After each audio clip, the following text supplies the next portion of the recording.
Hi everyone. आज हम एएमआरएस का जो सिलेबस है उसका जो यूनिट 1 है, आर्ट ऑफ इंडस वैली यानी कि सिंधु घाटी सभ्यता की जो आर्ट है उसके बारे में, उसका जो स्टडी ऑफ फॉलोइंग है उसमें जो स्कल्पचर्स और टेराकोटास है उसके बारे में, उसका जो फर्स्ट जो पार्ट है डांसिंग गर्ल जो मोहनजोदारो से मिली है उसके बारे में आज हम डिस्क्राइब करेंगे कि उसका डिस्क्रिप्टिव आंसर राइटिंग आपको कैसे करना है।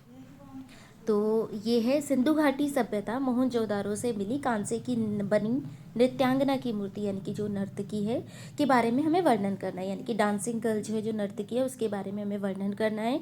और इसका जो आंसर राइटिंग है वो कैसे करेंगे उसके बारे में आज हम डिस्क्राइब करते हैं। तो ये जो डांसिंग गर्ल यानी कि जो ये नर्तकी की जो मूर्ति है जो मोहनजोदारो से मिली है, ये कांसे की बनी हुई है और इसका जो स्थान है मोहनजोदारो है। माध्यम जो रहेगा वो कांस्य है। काल जो है लगभग जो इसका टाइम पीरियड है वो 2500 ईसा पूर्व है। और इसका जो आकार है वो 10.5 सेंटीमीटर से लेके 5 सेंटीमीटर इंटू 2.5 सेंटीमीटर, ये इसका जो साइज़ है वो है। और इसका संग्रह यानी कि जहाँ पर ये कलेक्टेड है वो राष्ट्रीय संग्रहालय नई दिल्ली में है।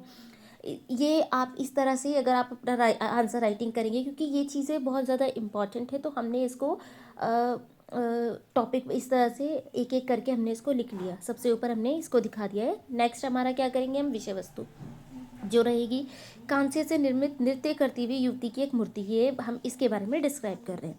अब इसका क्या है, नर्तकी जो ये नर्तकी है जो डांसिंग गर्ल है सिंधु घाटी सभ्यता के प्रागैतिहासिक काल की एक प्रसिद्ध कांस्य प्रतिमा है जो मोहनजोदारो से प्राप्त हुई थी। यह प्रतिमा जीवंतता और सशक्त भाव भंगिमा से भरपूर है जिसे नृत्य की मुद्रा में दर्शाया गया है। मतलब जो ये डांसिंग गर्ल है, ये है जो मूर्ति है हमारे पास डांसिंग गर्ल, ये एक डांसिंग पोज में है, इसीलिए इसको डांसिंग गर्ल नाम दिया गया है।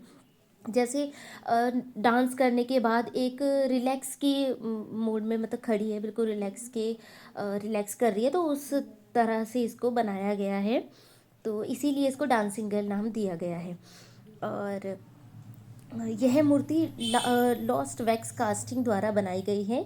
ये उस टाइम पे जो मोम से बनाई जाती थी, मतलब जो मोम को पिघला के उसको जो ढलाई तकनीक जो मोम की उससे ये बनाई जाती थी और उसके द्वारा ही ये बनाई गई है। और मूर्ति का जो दायां हाथ है वो कमर पर टिका हुआ है जो लंबे नृत्य के बाद विश्राम की अवस्था को दर्शाता है। जैसे आप देख सकते हैं कि एक डांस के बाद जो बिल्कुल रिलैक्स के उसमें खड़ी है, तो उसके रिलैक्स की मुद्रा में इसको दिखाया गया है। इसके उसकी दाई भुजा में कलाई और कोहनी के बीच केवल 3 चूड़ियां हैं, जबकि बाईं भुजा कलाई से कंधे तक चूड़ियों से पूरी तरह ढकी हुई है। जैसे आप ये देख सकते हैं, इसमें एक यहाँ पर और यहाँ पर है ना, ये इसकी दाईं भुजा में है और जो कमर पर रखा हुआ है, यानी कि कमर पर रखा हुआ है, एक रिलैक्स मोड में ये खड़ी है। एंड ये जो उसका जो बायां हाथ है वो पूरा चूड़ियों से भरा है, आप देख सकते हैं ये पूरा चूड़ियों से भरा है। इसके बाद हम आते हैं, चपटी नाक, उभरा हुआ निचला होठ और घुंघराले बाल उसकी जनजातीय विशेषताओं को दर्शाते हैं। आप देख सकते हैं ये चपटी नाक है और इसके कर्ली है, घुंघराले बाल है। और ये मतलब ऐसा दिखाता है कि जो जनजातीय जो विशेषताएं हैं उसको दर्शाता है, मतलब जो ट्राइबल जो लुक है वो ये रिप्रेजेंट करता है। उसके बाल दाईं ओर झुके हुए हैं, बाएं, क्योंकि उसने जो बालों को बांधा हुआ है वो दाईं ओर इस तरह से बांधा हुआ है। इसके बाद उसके गले में हार पहना हुआ है, ये गले में हार पहना है, आप देख सकते हैं।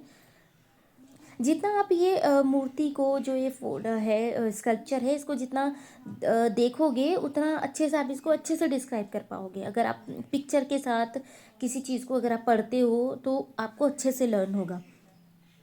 उसकी बड़ी और आधी बंद आंखें नृत्य में निपुणता और एकाग्रता को प्रकट करती है। यह प्रतिमा सिंधु घाटी सभ्यता के लोगों की उन्नत कांस्य ढलाई तकनीक और उच्च कलात्मक क्षमता को दर्शाती है। मतलब जो मोम से जो ढलाई तकनीक वहाँ पर जिससे बनाई गई है ये मूर्ति, उसकी एक उन्नत तकनीक को दर्शाया गया है इस मूर्ति के द्वारा, कि कितने अच्छे वो इतने पुराने टाइम के जो लोग थे वो कितने अच्छे से हर चीज़ की उन्हें नॉलेज थी। तो ये बनाई गई है। और आप देख सकते हैं इसमें इनकी जो आंखें है वो बड़ी है और आधी बंद है।